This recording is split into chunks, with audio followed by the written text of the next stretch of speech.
need to know about dogs and the flu. Probably heard of swine flu, and maybe bird flu, but canine flu? Yep, your dog can catch the flu just like you can. And just like with this year's flu season for humans, the flu can be dangerous for your dog. However, unlike the flu epidemic sweeping the nation and affecting millions of Americans, the canine flu isn't as widespread.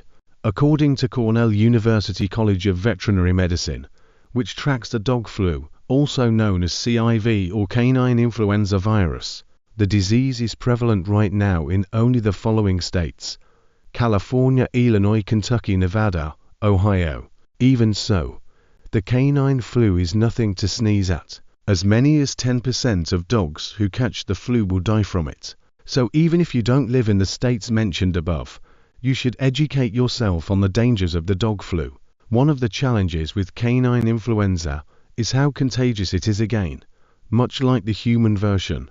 Also, it can be hard to detect. It spreads through the air.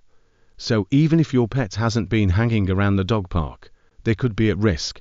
Keep in mind that dog flu isn't limited to winter months either. In May of last year, Florida experienced a dog flu outbreak, one of the first times the epidemic happened in the Sunshine State. How do you know if your dog might have the canine flu? Here are dog flu symptoms to look for, followed by suggestions on how to treat the dog flu and how to prevent it in the future. Keep in mind that the flu is no more dangerous this year than in other years. However, it is spreading, so more cases are being reported. Symptoms of canine flu. The symptoms of canine flu, similar to the human version: coughing, mucus discharge from the nose and eyes, fever and general lethargy or malaise. The symptoms of canine influenza can initially look very similar to kennel cough. A laboratory test can confirm the diagnosis. If your dog is coughing, sneezing or has nasal discharge and seems not like themselves, please bring your pup to see their veterinarian. How to treat canine flu. Dogs with influenza or suspected to have the dog flu frequently put on antibiotics to prevent or treat secondary bacterial infections. Animals with severe symptoms may need to be hospitalized and put on for fluids and medication. You'll need to keep your dog away from other dogs until your veterinarian says it is safe to resume doggy play dates or group walks. You may even have to quarantine your own dogs from each other. Prevent dog flu in the future. Like humans, it's not too late to get a flu shot or vaccinate your dog for canine influenza.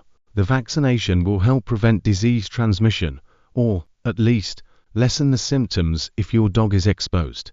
While no vaccine is 100% effective, says Gary Richter, DVM, owner and medical director of Montclair Veterinary Hospital in Oakland, California, the canine influenza vaccine does work well. Richter cites a study that looked at the H3 and H strain vaccination, which showed an 80% response rate as measured by anti-influenza antibody production. So, if a group of dogs in daycare or on a pack walk are all required to be vaccinated, the hypothetical 20% who are unprotected are kept safer by the 80% who are.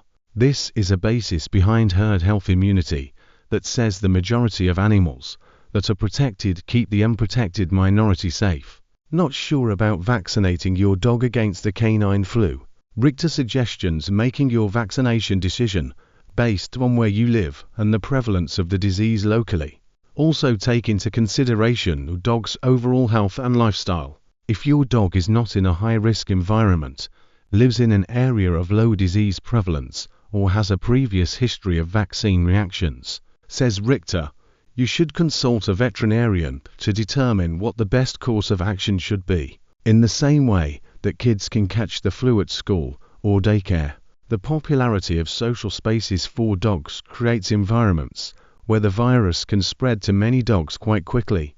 To help your dog avoid the canine flu, stay away from large groups of dogs, especially if you know there is an outbreak in your area.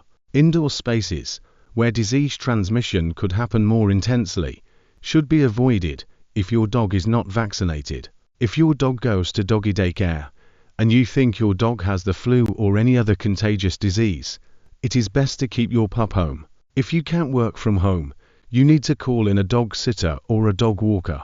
This is where recommendations from friends and neighbors or a service like Rover.com can come in handy.